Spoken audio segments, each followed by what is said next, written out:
pense que profondément toute haine, pour aller vite, toute haine s'enracine d'abord dans une haine envers soi-même, ou plutôt envers une partie de soi-même que l'on ne supporte pas, que l'on ne tolère pas, et que l'on ne reconnaît pas vraiment comme une part de soi-même. Je pense que toute haine est d'abord une haine envers soi. Bon. Et comme on ne le reconnaît pas comme étant une part de soi-même, une haine envers soi, il arrive qu'on la projette au dehors contre une cible qui devient l'objet de haine. Ce qui veut dire que la haine repose dès le départ sur un aveuglement fondamental. C'est-à-dire, la haine est une haine envers soi qui se projette au dehors et devient la haine envers quelqu'un d'autre. Et là, on va retrouver l'action du sacrifice. Je pense que la matrice ou la racine donc, de tout sacrifice est à chercher dans l'auto-sacrifice, ce qui fait que le djihadisme, par certains côtés, le djihadisme qui se fait exploser pour tuer des ennemis, d'une certaine façon, retrouve quelque chose de très ancien, de très archaïque, que les grandes religions ont tenté de sublimer, de déplacer. Oui, c'est bon, là je reprends une très belle expression de Jacques Derrida, qui parle d'affirmation autodestructrice du religieux.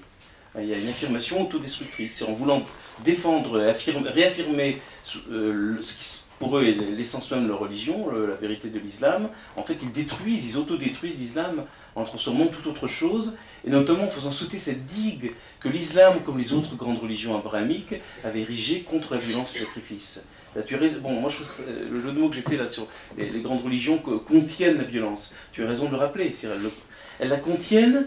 C'est-à-dire qu'elle cherche à l'enrayer, à lui faire obstacle, mais pour l'enrayer, elle la garde en elle en la sublimant.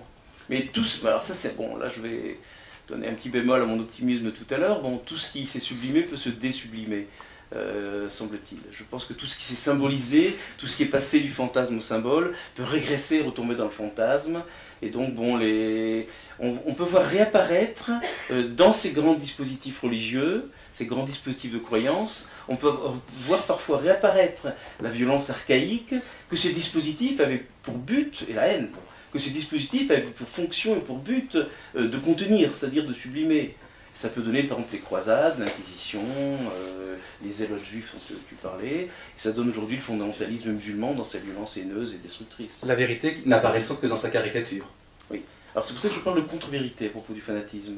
Je pense qu'il y a une vérité du religieux. Il y a une vérité de l'islam. Bon, ça je dis ça, mais en France, dans tous les pays civilisés, on peut dire ça sans problème, mais en France, dès qu'on évoque l'idée que la religion serait autre chose qu'une illusion, un mirage, une idéologie, une névrose, une aliénation, dès qu'on ose parler d'une vérité du religieux, on passe pour un clérical fanatique et cinglé, et tous les boucliers se dressent. C'est ce que dit Freud. Freud, fondateur de la psychanalyse, qui se disait pourtant athée, qui était un homme des Lumières, pour qui la religion était une illusion et une illusion sans avenir. Il dit quand même que dans la religion, il y a un noyau de vérité, comme d'ailleurs dans le délire ou dans le rêve. Et alors ce noyau de vérité, toutefois, s'exprime de manière déformée, comme le dit clairement Freud.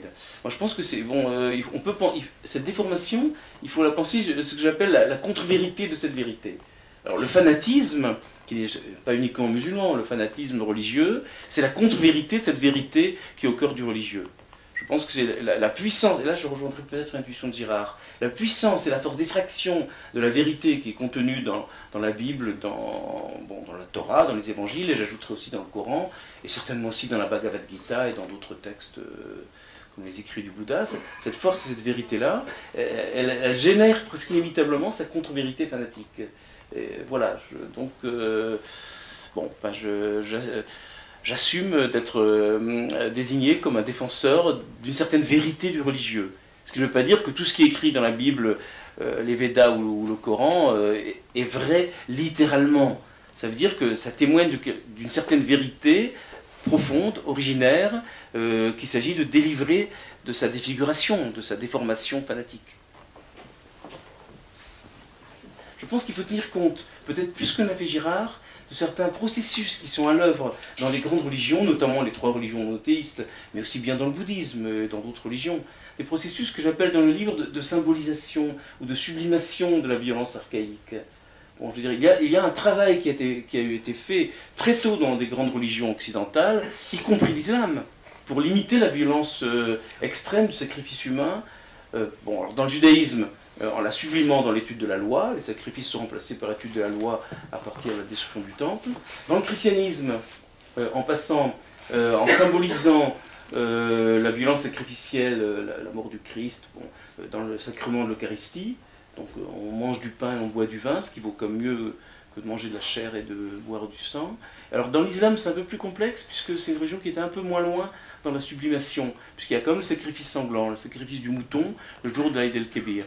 Mais un seul sacrifice, un sacrifice animal, une seule fois dans l'année. Donc le sacrifice sanglant a lieu pour qu'on ne tue pas. Donc je pense qu'il y a un vrai travail de sublimation, bon, y compris dans le bouddhisme. Je pense qu'Adrian aurait des choses beaucoup à nous dire sur le passage du sacrificiel védique à la himsa dans le jaïnisme, dans le bouddhisme. Il y a un travail séculaire, millénaire des grandes religions pour symboliser, pour passer du fantasme au symbole, comme dirait Ricoeur, pour sublimer ce qu'il peut y avoir de haineux, de violent, de destructeur dans les religions archaïques. Et du coup, ça nous permet d'ouvrir, je dirais pas un optimisme béat, mais au moins un certain horizon d'espérance. Ça a eu lieu. Alors, ce qui caractérise le djihadisme, c'est une régression terrifiante. C'est-à-dire que là, bon, on a affaire à des gens qui en reviennent, enfin, une sorte de suicide sacrificiel, à ce qui est absolument prohibé dans l'islam, le suicide, et le sacrifice humain, parce que c'est un suicide sacrificiel. Donc, d'une certaine façon, ces gens qui prétendent défendre l'islam, être les meilleurs combattants de l'islam, sont des gens qui trahissent la vérité de l'islam. Bon, alors il s'agit donc de renouer avec ce qu'il y a de meilleur dans le travail de sublimation et de symbolisation des religions, et peut-être qu'on arrivera ainsi à éviter l'apocalypse. Donc dans mon livre, je termine sur ce point, dans mon livre, j'essaie de distinguer soigneusement le messianisme et l'apocalypse. Ce sont deux schèmes extrêmement intéressants, très importants, mais on les confond trop souvent. Historiquement, ils étaient distincts, puis ils sont confondus à la fin de un siècle ou deux avant l'ère chrétienne. Et je pense qu'après, ils se sont noués l'un à l'autre, et il est temps de les dénouer. C'est-à-dire, on peut maintenir une vision messianique, au sens où Jacques Derrida parlait d'une messianicité sans messie, c'est-à-dire l'espérance d'un monde meilleur, l'espérance d'un monde plus juste. On peut maintenir donc une espérance de type messianique, sans pour autant la nouer à un schème apocalyptique impliquant une destruction radicale, permettant une renaissance et une résurrection.